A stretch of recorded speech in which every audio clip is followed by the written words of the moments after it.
My name is Amelia. I didn't grow up rich, but I still managed to get a job and get married. My husband's name is Edward, and he works at a fancy hotel. I thought my life would be a fairy tale, but things didn't turn out that way. My childhood home wasn't wealthy. We didn't have a lot of money, but I don't blame my parents at all. They gave up nice things for me, took me to fun places, and taught me about different cultures. Maybe they loved geography, but as a kid, I often thought they were trying too hard for me. I didn't want my parents to worry about me anymore, so I decided to start working right after middle school. My mom would say, "You should at least finish high school. It might be hard to find a job without it," and my dad would agree, "Yes, we have enough money saved to send you to high school." I was really happy about how my parents felt, but more than that, I really wanted to make life easier for them as soon as possible. "It's okay. The sooner I start working, the sooner I'll start earning more," I said, not very sure of myself. But like my parents said, there was no guarantee I would find a job. During that time, I had a friend named Jessica who had moved here from another country when we started middle school. Her family wasn't rich either, which might be why we got along so well and always hung out together. Jessica could speak some English, so we managed to communicate. Without realizing it, I started learning Spanish by talking with her. By the time I was in ninth grade, I could speak Spanish pretty well. Maybe it was my Spanish skills that helped because, surprisingly, a travel agency decided to hire me. They saw value in my ability to speak Spanish. Jessica and I, having both left school after middle school, started working and gradually lost touch. I focused on my job, determined to earn money. Time passed quickly, and soon I was 26 years old. I often used a lounge in a hotel for work. It was a fancy but cozy place, and the snacks and coffee were reasonably priced. We had our meetings there with the staff. The waiter working there at the time was Edward. The hotel hosted many foreigners, so he spoke Spanish too. Sometimes I would be there with foreign guests. Maybe because we both spoke Spanish, we connected right away. Edward started a conversation, and before I knew it, we were in a whirlwind romance that led to marriage. For a girl from a poor family, getting married was a big deal. I expected to start an exciting new life. However, reality was quite different. When we were getting married, Edward had a request. "If it's okay with you, Amelia, I'd like us to live at my family home." His father had passed away a few years ago, and he was worried about his mother living alone. Her energy levels were dropping, and having someone around to help her seemed like a good idea. Since I worked remotely, Edward thought it would be convenient for me to stay home, look after his mother, and handle the household chores. On the flip side, Edward often worked long hours and wasn't home much. With his rare days off, having me, a home-based worker, around must have seemed like a good arrangement to him. But I couldn't agree to it right away. When I first visited Edward's family home to introduce myself before our marriage, his mother reacted strangely after asking about my education. "Amelia, which university did you graduate from?" she asked. When I honestly replied, "Well, I didn't go to college. I only finished middle school," my mother-in-law went silent and just looked at me. Her expression showed she looked down on me. "Oh, middle school, well, she said, eyeing me with disdain. Because of this, I thought living with her might not be easy, so I mentioned my concerns to Edward casually. "Edward, do you think your mom has some doubts about me?" I asked him. He chuckled a bit and replied, "Nah, that's not true. Mom trusts me, and I'm sure she doesn't have any bad feelings toward my wife either." His words made me think maybe I was worrying too much. Edward also promised that if any issues arose, he would talk to his mother for me. With that reassurance, I agreed to move in with his family. But once I started living there, things weren't as smooth as I'd hoped. It was a harsh reality check. Whenever Edward and I visited his family's house, his mother would speak to him with such warmth. "Edward, thank you. I'm so grateful you're living with me," she would say, and Edward would respond, "Of course, I knew it would help you out." They seemed like such a close mother and son. But towards me, my mother-in-law's attitude was completely different, cold even. "Well, Amelia, just make sure you don't hold Edward back," she'd say emotionlessly, as if she was giving orders to a servant. It was clear she still looked down on me, but at that moment, Edward stood up for me. "Don't worry, Amelia is doing a great job working too," he said. However, when I mentioned this, my mother-in-law briefly looked stern, a detail I didn't miss. I figured I should talk to Edward if things ever got troublesome and decided to handle it my way. We were family after all, and I didn't want any tension between us. That's how we started living together. But reality didn't bend in a favorable direction. Once, as I was working on my computer as usual, my mother-in-law burst into my room and said angrily, "Hey, Amelia, when are you going to clean my room? It needs to be done by 10 o'clock a.m. every day." I was surprised because I had never heard of such a rule before. Sure, I agreed to do household chores, but we never discussed to what extent. If she had just told me kindly from the beginning, that would have been fine. After all, I have my own job and can't be available all the time. However, arguing wouldn't be mature, so I quickly finished my work, apologized, and started cleaning her room. Meanwhile, my mother-in-law was just relaxing in the living room, watching TV and eating snacks. Edward had mentioned concerns about his mother's health, but she seemed well enough to clean her own room. I had imagined she might have difficulty walking, but she was more lively than I thought. Once the cleaning was done, she immediately ordered, "Now start making dinner," and I like it plain. I won't tolerate anything too strong. She even told me to go shopping for ingredients right away. I thought it was too early to start cooking, but I decided to get it done and return to my work. When I got back from shopping, my mother-in-law was surprisingly still relaxing. It was hard not to feel annoyed, but I chose to hold back and just finish what needed to be done. I thought maybe she was testing me, hoping she'd understand in time, but that hope lingered for months. There were days when she complained about me being just 5 minutes late with the laundry or that the bathtub wasn't cleaned perfectly, nitpicking to an almost obsessive degree. Before I knew it, I ended up doing all the chores around the house, while my mother-in-law just lounged around. Honestly, if she had the energy to nitpick, she could very well do some chores herself. I started to worry that if this continued, it would start affecting my job too. That was the last thing I needed, so I decided to wait until the evening to talk to Edward about it. Once my mother-in-law had gone to bed, I told him everything. "Hey, I think your mom just doesn't like me. I'm getting so tired of being constantly criticized." But Edward just chuckled and said, "Come on, that can't be true. Mom's a kind person. There won't be any issues as long as Amelia doesn't do anything strange. Please try to get along with her." He didn't believe me. Maybe it's because she's always doting on him and never complains to him. In fact, when Edward's around, my mother-in-law says, "Amelia, why don't you take a break and have some tea?" But even knowing that, there's a limit to my patience with this kind of life. I spend all day doing household chores and end up having to work on my job at night. To be honest, my trust in Edward is starting to fade.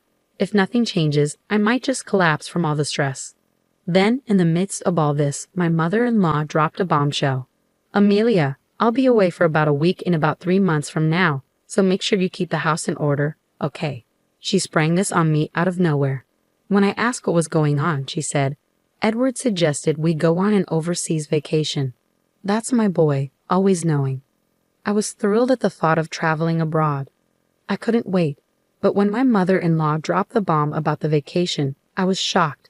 Edward hadn't mentioned a word of it to me, and it seemed like I was being left out, expected to stay behind and manage the house. I needed to talk to Edward about this right away, so I brought it up that night. His response was surprising. "Oh, Mom already told you, but you're coming too, right?" It turned out we had misunderstood each other. It seems my mother-in-law had lied to me. Even if Edward wants me to go, I can't possibly enjoy a trip with her. In frustration, I told him, "I don't want to go.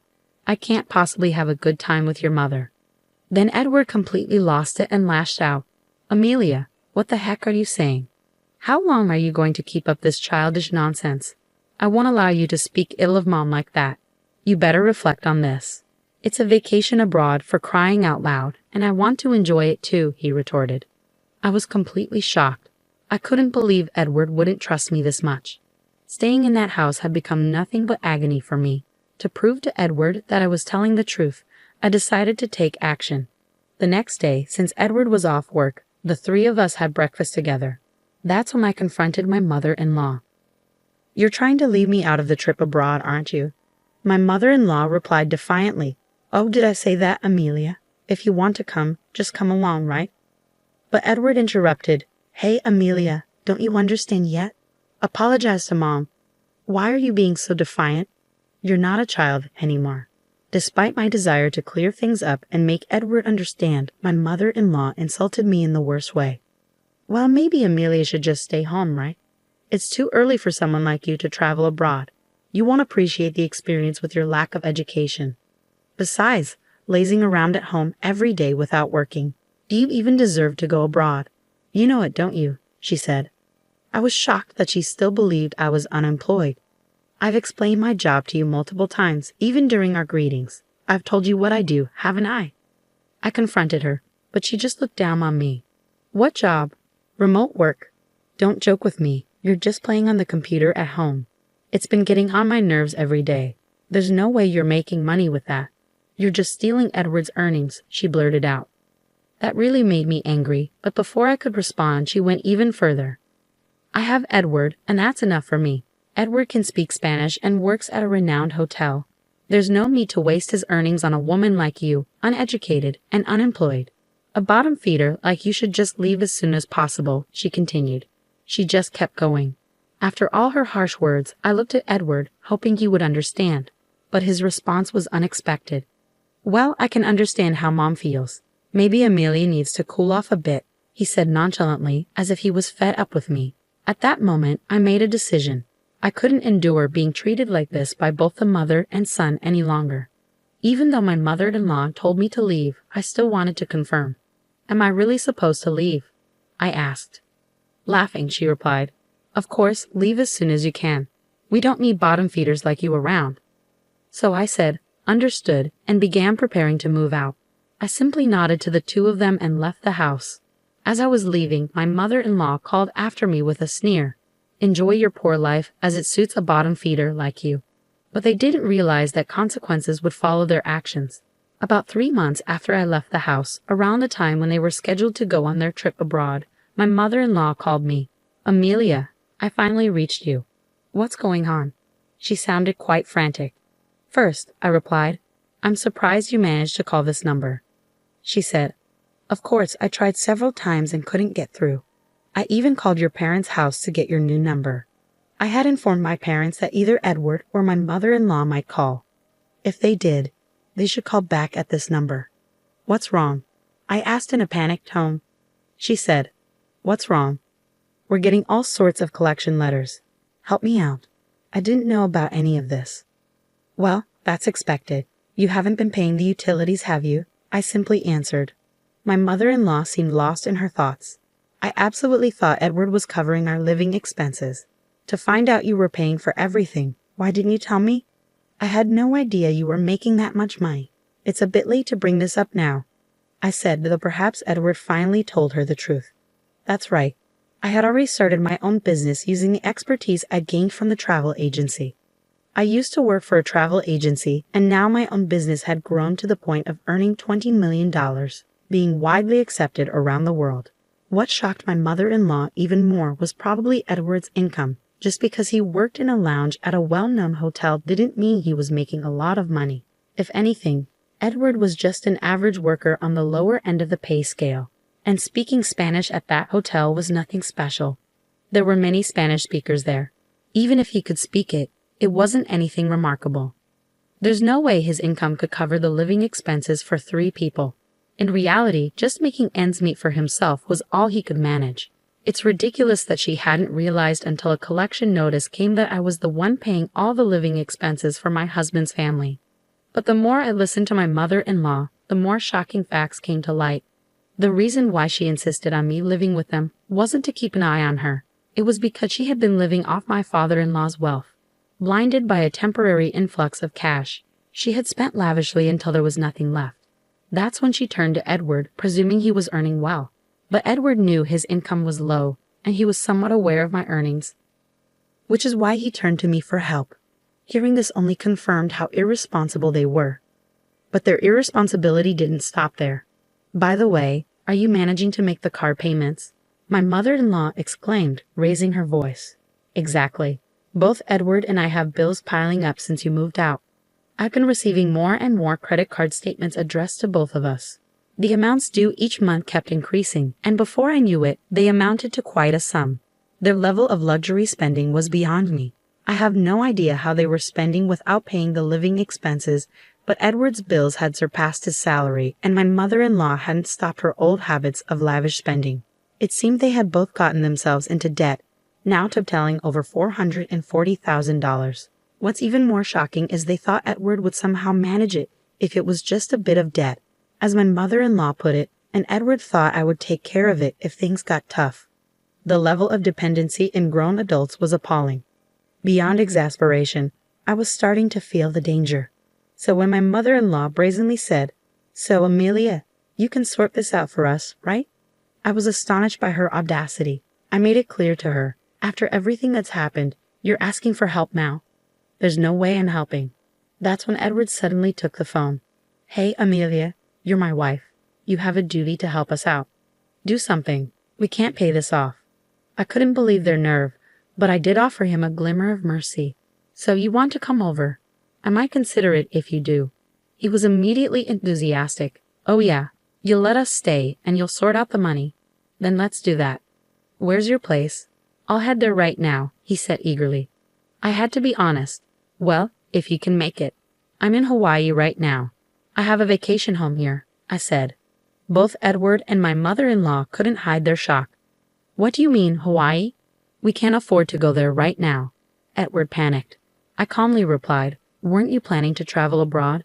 Just swing by Hawaii. Your mother would love it. And you did ask my family for my phone number, right? Did you realize it was an international number?" I added, "Oh, and don't forget the cost of this call. It adds up if you're on for a long time." To make my point clear, I said if we get divorced, I might think about helping with the money too. Edward quickly replied, "All right, I got it. Let's just get divorced first then." It seems like Edward realized his debts were something he couldn't trade for anything else. So I told him I'd deliver the divorce papers once I got back to California and ended the call. About a week later, I returned to California, made sure to have the divorce papers properly written up, and the divorce went through without a hitch. Edward looked quite worn out, so I guess he's been living pretty lean these last few days. He mentioned something at that time. It turns out he had been counting on my money for the overseas trip as well. Hearing that didn't even surprise me anymore. They probably thought I would pay off their debts, but of course I had no intention whatsoever of doing that. What I proposed was, first of all, for both of them to stop living so extravagantly, and then for Edward and my mother-in-law to work hard. I told them if they did, they could eventually pay off the debt and at least manage the basics. When Edward heard this, he lashed out. "Hey, that's not what you promised. You were supposed to think about the debt." But I was like, "That's why I did you a favor by thinking of a way for you guys to handle your debt repayment. So good luck. Once you can afford to travel abroad again, I'll invite you to my Hawaii villa," I said with a touch of sarcasm and left their place. Afterward, they both seemed to be working themselves to the bone from dawn till dusk, barely scraping by. It's probably a good lesson for them since they've had it easy until now. On a different note, I heard that Jessica also built a house in Hawaii. I had a reunion with her after so long. She took up a job that took her around the world after graduating from middle school and now seems to be a company president just like me. She had her parents come over to the house she bought, and they are living it up together. So I called my parents over from California, and we started living here. Now, I sometimes visit Jessica's place. We both feel blessed to be able to give back to our parents and encourage each other as we work hard at our jobs.